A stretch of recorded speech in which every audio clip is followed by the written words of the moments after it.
Now let me tell you a secret about Marcus and his drinking problem. See, Marcus was a good man. Marcus had a family. He had a business, he had a beautiful home, he had a nice car, he went to the gym, he was fit, he was healthy. And on the outside, Marcus was a smashing success. But over the years, workload had increased, family pressure had increased, and every time there was an increase in this pressure and this stress, Marcus would go to the bottle to escape. And over the years, he was drinking more and more and more. Marcus had tried to stop multiple times. He tried to stop on his own, but he could only ever go a couple of weeks. And when I finally spoke to Marcus, this is what he said. Leon, I just don't understand it. I'm successful in every area of my life. I have built the life of my dreams. But this one thing, I just can't crack it and I don't know why. This story is so common. I've heard this story hundreds of times. And after seeing this pattern hundreds of times with people that I've spoken to, with people that I've worked with, it all boils down to three things. And these three mistakes could sabotage anybody. They could sabotage my clients, they could sabotage you, and if I made these mistakes, they'd sabotage me. And because I don't want you to break these mistakes, we're going to unpack them, and I promise you, by the end of this video, you will understand what 99% of people will never get. And it makes no difference if you're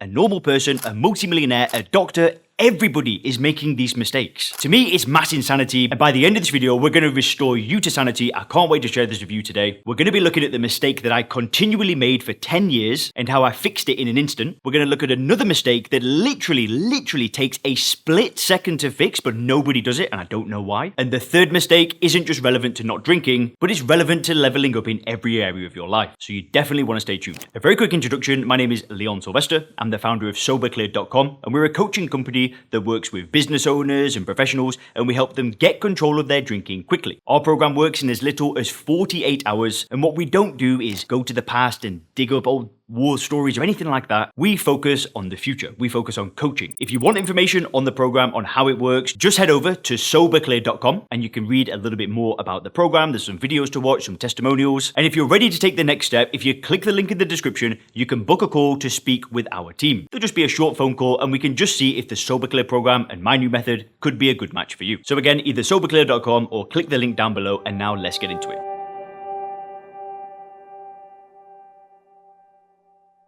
So let's get into mistake number one. I'm not joking. I have made this mistake probably 400 times. And what I'm talking about here is telling yourself you're not going to drink and then that's it.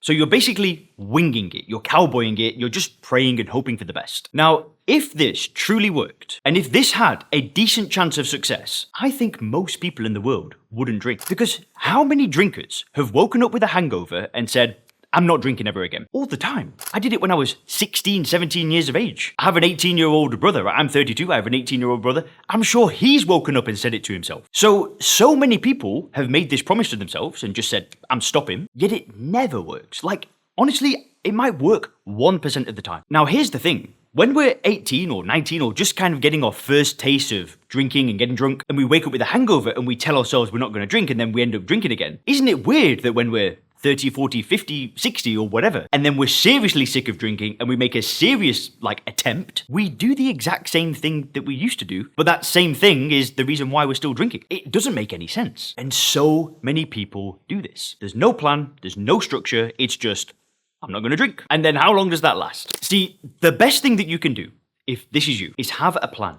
Is have some kind of structure. This is why people love Alcoholics Anonymous. It's a 12-step system. There's a plan. Now, whilst that wasn't for me, AA wasn't for me, I don't call myself an alcoholic, I don't believe there's any such thing as an alcoholic, I don't think God and stopping drinking are related. I can understand that if you don't use the internet and you don't educate yourself, if you just walked into a meeting with a drinking problem and you saw a system, it's like, oh, there's actually a process. And my mum's not drank for over 20 years. She followed that process, boom, she's finished. But having a plan, right, having steps to follow is extremely helpful. In fact, it's not just helpful, but it can be the difference between just saying, yeah, I'm stopping and then drinking 2 days later and actually fixing this issue. Now, if you don't want to do AA and rehab and therapy in this kind of traditional way of stopping drinking, let me give you a different way to do things. My recommendation is to use a mental model called first principles thinking. See, what most people do is they do this thing called reasoning from analogy. And reasoning from analogy is not really researching and really looking deeply into a topic. It's making like a split-second decision. For example, maybe you live in a really good neighborhood. You've got 10 neighbors around you, and these are educated and really smart people. And there's 2 schools in the local area, and all 10 people are sending their kid to this one school, and not a single parent is sending their kid to another school. In this instance, you could reason from analogy. You could look at that situation and go,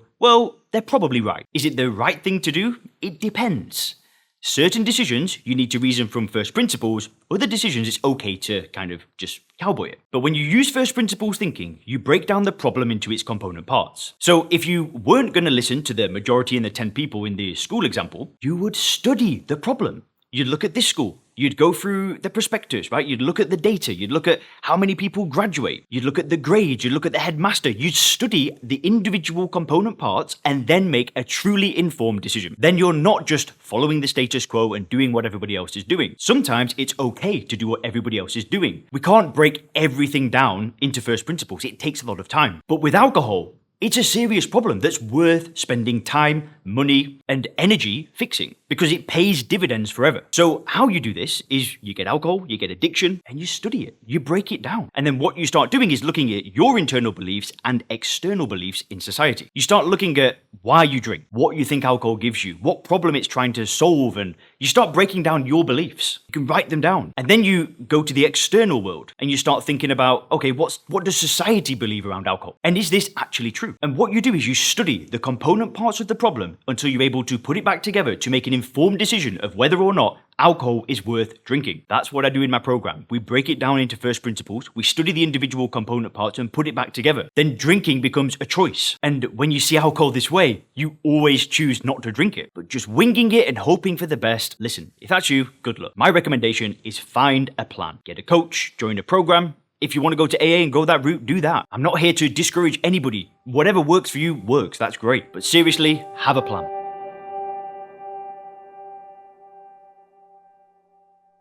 So, the second mistake is the easiest to fix of all, and it happens in a second. See, a lot of people, probably 70-80% of people that want to stop drinking alcohol use a very specific phrase. I am trying to stop drinking. And boy oh boy, I don't know why people do this, because I have never, ever, ever met somebody that has told me they're trying to stop drinking and it worked. Ever. Just think about it for a second. If you're trying, when you say you're trying to stop drinking, you're basically giving yourself a way out. Well, I failed, but I was only trying. And it's almost setting yourself up to fail. And I'm not here to criticize anybody, right? I've done all of this. I've done exactly this countless times. I remember in my 20s, I'd call my mum. I'd be like, right, mum, this is it. I'm serious this time. I'm really going to try my hardest. And I seriously meant it. But it was almost like, in my subconscious, I was self-sabotaging. I was creating a way out. But this is so easy to fix. So easy. But it all starts on a foundation of knowledge and understanding, just like I explained earlier with first principles thinking. See, once you've gone through a process like that that's purely built on education and information and changing your worldview, something happens. You stop seeing alcohol as something that adds value to your life. You see it the same way that you might see any other illegal drug. I'm sure if you saw crack, you don't need to try to not smoke crack. It takes zero effort on your part. But that's because you are properly educated and you have the correct paradigm when it comes to that thing. But with alcohol, nobody has that same paradigm. Well,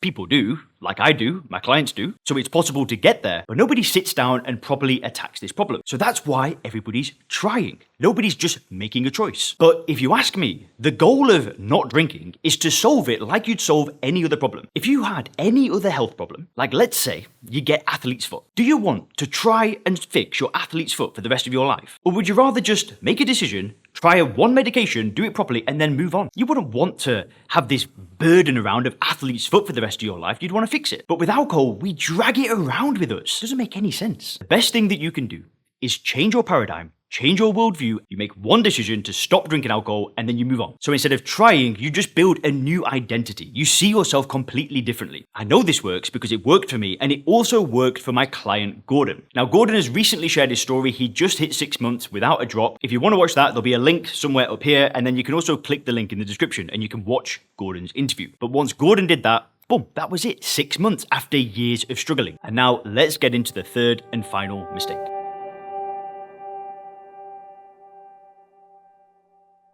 Most people are winging it, most people are trying, but the third thing people are doing wrong is they're trying to do it alone. And this just makes no sense. It is not necessary. The thing is we live in a world where people are proud. They don't want to be seen as somebody fixing a drinking problem because it's almost like society looks down on these people. Oh, you can't control your drinking? What's wrong with you? So it can sometimes be a struggle to find the right community to actually do this with. Some people, they don't care. They walk into an AA meeting in their local area, they're fine with it. Some people find a community outside of stop drinking support. They might find it in a gym. They might find it in a church. But doing this on your own makes no sense. Why struggle alone? It's okay to find support.